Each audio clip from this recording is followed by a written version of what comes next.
Please don't shit on me.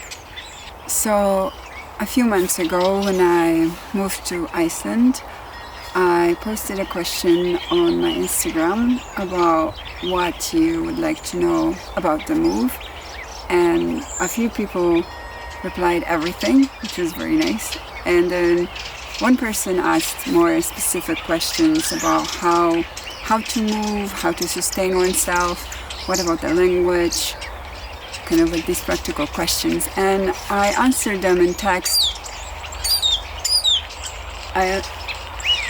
I answered these questions in text on Instagram, on the stories, but I thought I would like to put it also all together in video form. So I wrote down a little bit of how I came to move and how I kind of set myself up here in Iceland. So I would like to read it up for you. And I hope you can hear me, because for me I'm basically screaming right now, and there's so many birds who have so much more beautiful things to say than me.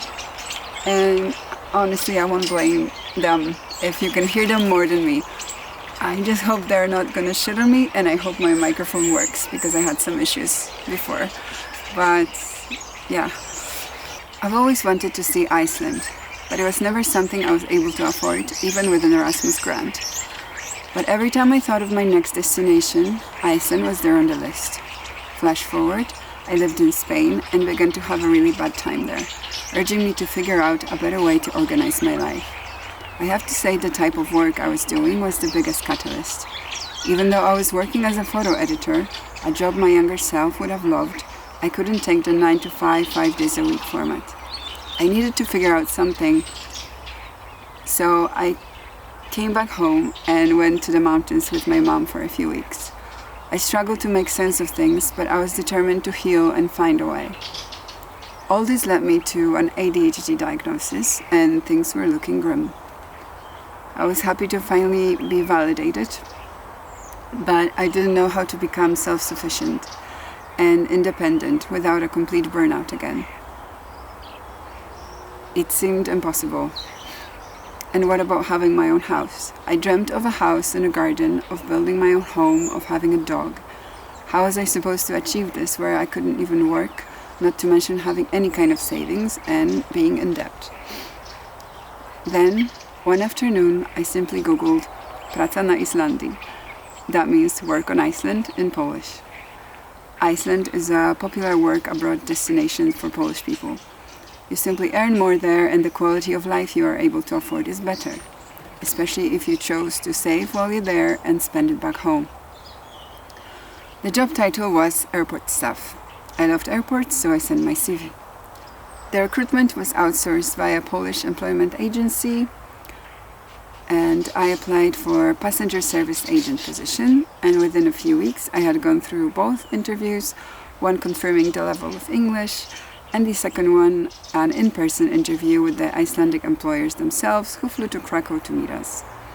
2 weeks went by, I had gotten the email confirming I'm hired.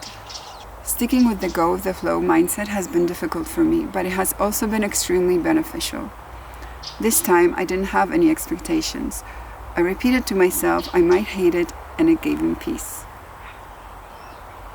It has also given me some hope. I had intentions. I intended to dig myself out of a money hole and to be a monk in my room, read my books, write in my journal, and stay open. I didn't know whether or not I would be able to visit anywhere, how much would I be able to save, will I like the job and my new life there. On Iceland, there is a popular shift system called 2-2-3. That is what this job offered as well, and what has initially gotten me the most excited for it, considering my ADHD brain. This system offers a dynamic way of working, with changing hours and frequent breaks. You work 2 days in the middle of the week, 1 week, and then 5 days the following week, but with a 2-day break in the middle. All in all, you work only 15 days a month. Thanks to a dynamic schedule, strong framework of tasks, and equally dynamic nature of work, I've been able to work 3 months already with no burnout, only occasional tiredness, but nothing to the effect of a 9 to 5. And I guess that would be my long answer to the question of how I moved to Iceland. I hope you enjoyed it, and stay tuned for the next episode where I'll be answering the remaining questions of how to sustain oneself and what about the language. Thank you.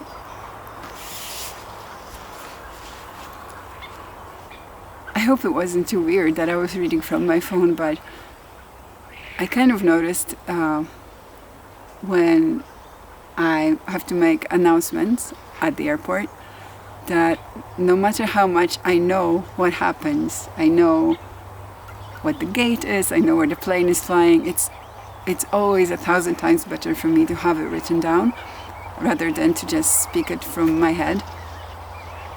So I hope that even though I wrote it down and read it to you from my phone, I hope that it still got to you somehow, that you could still take something from it, and that I was clear enough. And I'm still new to this, even though I feel like I shouldn't be, because I've worked with video, with sound. I mean, more with video, but sound is always there.